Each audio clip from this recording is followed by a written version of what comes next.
Siyempre, usyusohin mo yan. Papa, sinasabi mo, kasambahay si mama. O pero, kasal pala kayo ni mama. Papa, 2 beses kayo kinasal ni papa. Ay, papa, 2 beses kayo kinasal ni mama. Bakit?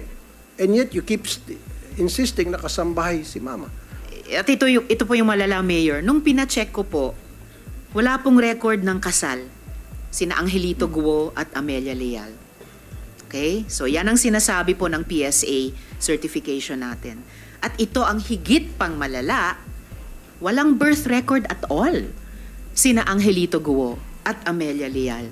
So maitatanong talaga, hindi po kaya Angelito Guo and Amelia Leal Guo don't even exist?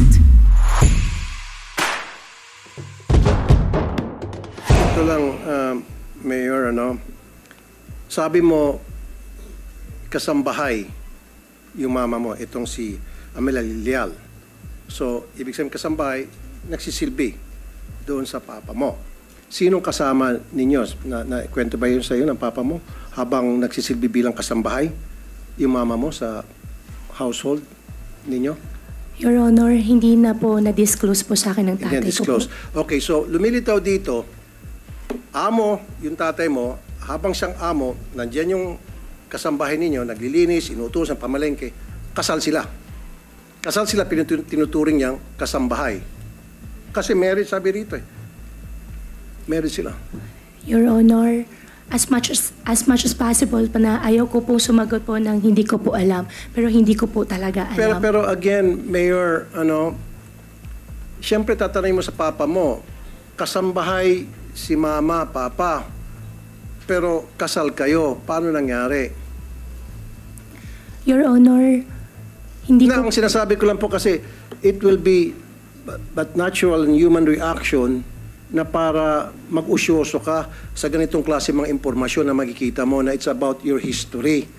Are you not interested about who you are? Your Honor, mahal Kumbaga, ko po. No, don't use that word, mahal mo sila. Kung mahal mo sila din, dapat sila din mahal ka rin. And then yung both parents mo nagbibigay ng mga information about you, about their lives.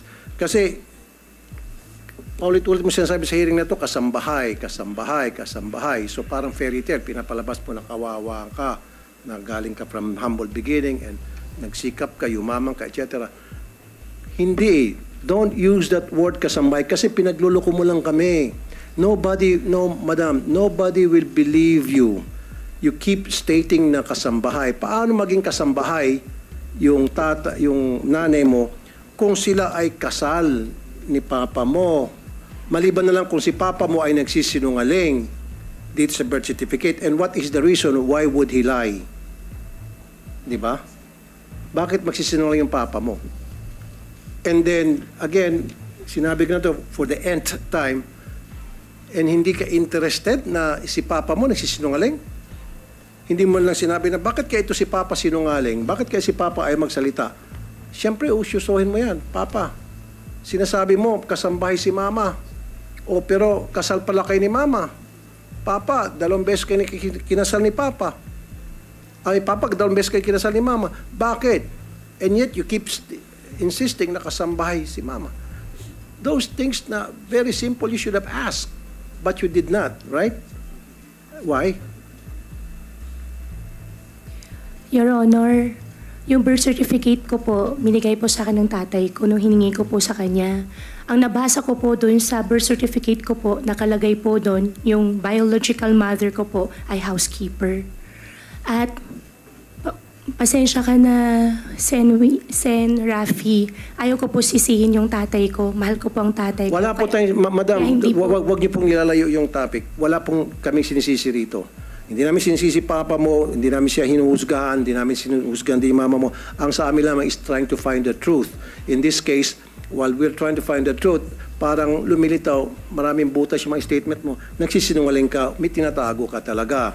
Sana maintindihan mo, Mayor Go, kasi ang ginagawa mo, nililihis mo eh. Kumukuha ka ng simpatiya sa publiko eh. Kasi that's what the public really wanted to hear, na yung mga sad story, mga fairy tales, mga teleserye, gusto mong pumunta doon eh. Pero no, wag mo kami lisin doon. We know better. Okay? You cannot use that. Wag ka magpapakaawa dito po, Mayora. Alam naman namin talaga kung sino ka. Kaya lang, it's very hard for us right now to find out. That's why we're trying to get more information about who you really are. Because we know, and everybody knows here, everybody listening and watching, and you know in your heart, na inconsistent ka and you're lying. You're lying through your teeth. Sometimes kasi sa pagsisinungaling mo, akala mo yung pagsinungaling mo nagiging totoo na. Because sanay ka sa pagsinungaling, you've been living in a life of lie. Base po dun sa mga statements na mga binitiwan mo na sa amin. At ito po yung malala, Mayor. Nung pina-check ko po, wala pong record ng kasal sina Angelito Guo at Amelia Leal. Okay? So yan ang sinasabi po ng PSA certification natin. At ito ang higit pang malala, walang birth record at all sina Angelito Guo at Amelia Leal. So, maitatanong talaga, hindi po kaya Angelito Guo and Amelia Leal Guo don't even exist. Ha? Itong dalawang taong ito, na according to the documentary evidence have 3 children, but according to you, Mayor, have only 1 child, apparently don't even exist. So hindi ko maklaro, lumalabo po yung kwentong buhay ninyo. Ha?